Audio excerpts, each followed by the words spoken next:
Hello everyone, it's been a while. I'm sure that some of you have enjoyed this series on Noah N. Copeland's Sonic Triple Trouble 16-bit, but I'm afraid that it has been formally cancelled. It's been great so far, with some stellar level design, memorable music, top tier sprite work, and a consistent drive to throw new things out there to keep itself exciting and unpredictable. But we've now reached Tidal Plant, which I can only assume is TT16B's resident water level. Don't make me keep playing, stop watching the video now and go find something else to do. Everyone knows the reputation of Sonic's water levels, how can you expect me to continue in face with a threat like this? Okay, I might be exaggerating how difficult this level is by just a bit. Okay, I'm exaggerating by a lot. As far as Sonic water levels go, this is one of the more tolerable ones across its 3 acts, reaching a level of enjoyment greater than pulling your toenails out with a rusty pair of tweezers. It's an exclusive club, up there with Hydrocity, and Hydra City again. Act 1 is much like any other normal zone in this game, being the standard 2D left to right stage the most classic Sonic games subscribe to. Tidal Plant is present in the original Triple Trouble, but from the limited information I can find on the original, it seems to have been reshuffled pretty heavily to better segment the zone's unique gimmicks. Therefore, I can say that Tidal Plant mechanically feels like it draws most heavily from Hydrocity from S3 and K, with controllable bubbles, wall-mounted fans, and long smooth tubes giving you the momentum required to run across the water surface. Aesthetically, however, this looks like a lost Sonic CD stage, with large, mostly undetailed blocks making up the level terrain, and a frankly garish yellow and purple colour palette. Honestly, this is probably the easiest water level out of all of the ones I've played, as the water here isn't really a massive threat. You don't spend an extended period of time in it particularly often, and the few times you do, these buttons that release bubbles essentially stop you from drowning the entire time you remain in one. Pair that with a cast of Bandits of whom only one poses even the slightest threat, plus the rest of the stage hazards being such devilish traps as opposite facing treadmill, motion sensor bomb from ceiling, and spikes underneath fans, you honestly have one of the easier, if fairly long stages we've run through so far.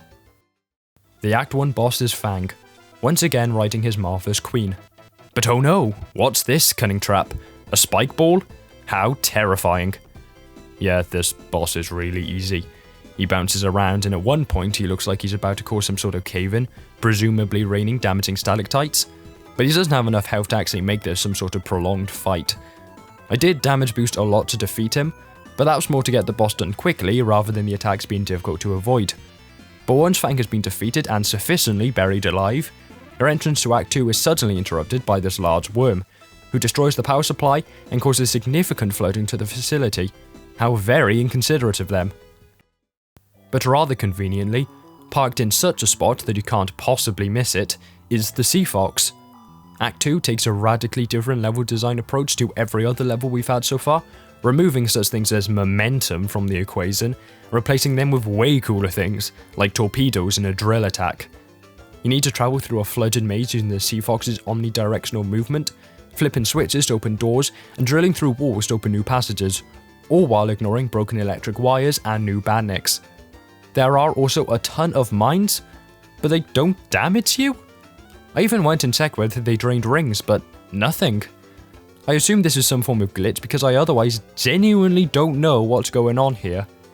The worm from the start of the act reappears a few times to inconvenience you further, like destroying this passage we were travelling through, and making me lose a significant portion of my 100+ rings right before fighting the actual boss of the act.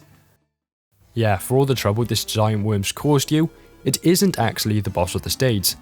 That honour goes to Knuckles. Again.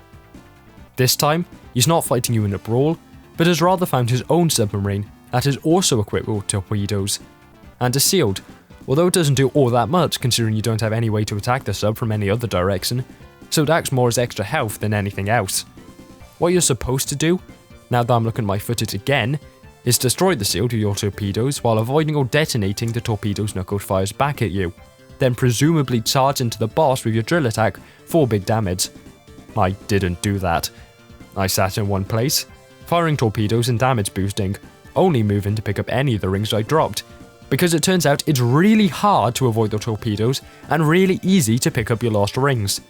It was an efficient strategy, alright, but upon defeat, and sadly, without an overly detailed death spray for himself or his sub, Knuckles has one final surprise up his I was going to say sleeves, but that doesn't really work here.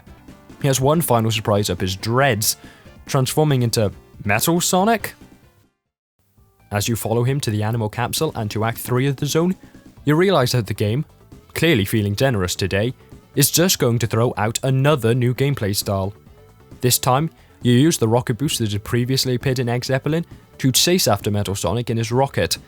And honestly, while the boss patterns are pretty simple and predictable, this is still probably the hardest boss we've had so far, as you cannot pick up any rings you drop, and very few appear in the rest of the stage, so you can't afford to make any mistakes. Metal Sonic will sit on one side of the screen, energize himself, and fire 3 energy balls at you, before powering back down and travelling to the other side to repeat the process. It took me a few tries, but I was eventually able to defeat Metal Sonic and catch back up to the rocket, upon when it transported us to the next zone. It's a space station. It's called Atomic Destroyer Zone. Metal Sonic just escaped into it. I feel it's safe to say that this is the final area of the game, or at least part of the finale. So, be back in a month's time? I hope you enjoyed the video, and ciao.